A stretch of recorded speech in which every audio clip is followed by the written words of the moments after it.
Mbifurije ibihe byiza mwese abakomeza kugenda mubana natwe mu nkuru ndetse n'ibiganiro byacu bigiye bitandukanye.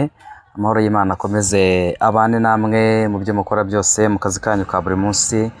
Umugisha w'Imana ukomeze ubazeho. Iyi ni inkuru ibabaje cyane y'umubyeyi witwaga Mutoni wamaze kwitaba Imana azize impanuka ikomeye cyane ubwo yari ari muri ambulance ikaza kuvamo ipine, hanyuma ipine ryamara kuvamo imodoka igahita yibirandura. Uyu mubyeyi rero wari ufite inda nkuru y'imvutsi yaje guhita ko ahasiga ubuzima hamwe n'uwo muziranenge yari atwite, bose bahise baburira ubuzima muri iyo mpanuka navuga ko ikomeye cyane.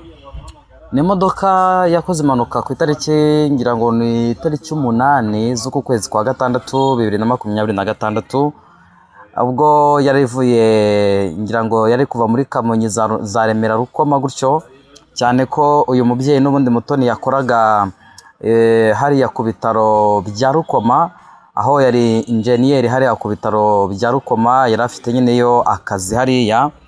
Hanyuma rero imodoka biravugwa ko yari ari mu mbangukiragutabara cyangwa se ambulance, hanyuma ikora impanuka ubwo yari igeze hafi kuri Ruriba, yari irenze kuri Ruriba izamuka ngira ngo ubwo yari kwerekeza za Nyamirambo, nibwo imodoka yaje gukora impanuka ikomeye cyane, ipine rirangije rivamo, imodoka iriyubika.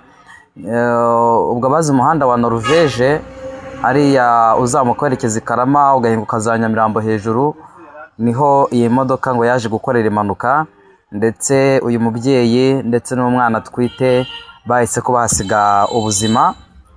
Niyo makuru nabashije kumenya. Hari bamwe bagiye bapostinga uyu mubyeyi bavuga ati rwose ugiye ukiri mutoya, bamwifuriza uruhuko ridashira, abandi bavuga uburyo ki impanuka yari ikomeye cyane ku buryo buteye ubwoba. Hanyuma kandi agiye asize umwana mutoya, asize umwana mutoya ndetse n'umutware, birumvikana inda yari atwite yari kuzavuka ari umwana nyine wa kabiri, ariko birumvikana ko umugabo wasigaranye igikomere gikomeye, kubura umubyeyi cyangwa se kubura umugore we akabura n'umwana wendaga kuvuka. Navuga ko ari inkuru iteye agahinda.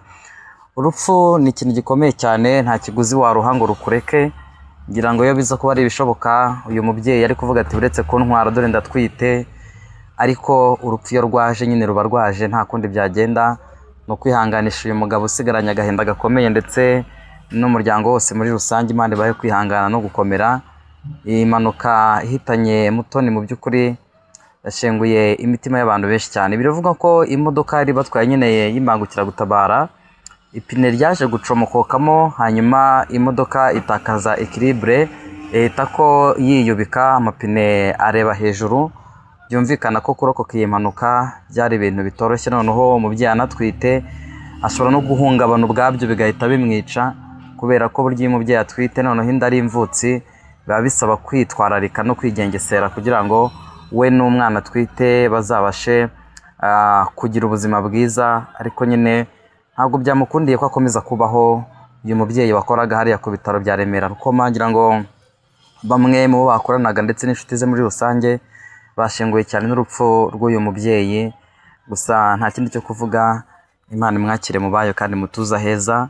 Ndetse ibi biba bitwereka ko iyi si turi abashyitsi, turi n'ahangaha, ariko iyi si ntabwo tuzayihoramo.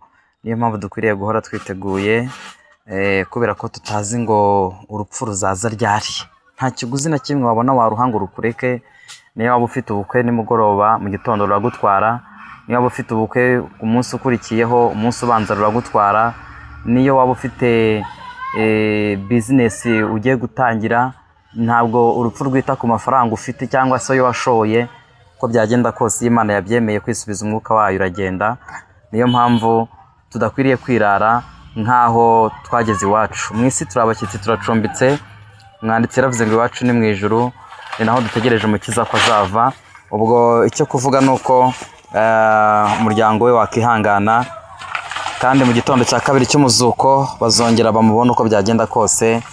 Kandi kubizera Imana tubizi ko uyu muntu avuye mu isi aba ashyingiwe mu ijuru, aba agiye ari umugeni wa Kristo. Kubizera Imana n'iyo uwahamagawe cyangwa se uwapfuye yizeraga Kristo mu gitondo cya kabiri cy'umuzuko, twizera ko tuzongera tukamubona. Imana ibamugisha rero mwese abakomeza kubana natwe, wibuke gukora subscribe kuri channel yacu kugira ngo ibintu byose birusheho kugenda neza, n'abandi bose bagize ibyago bakomere kandi bihangane.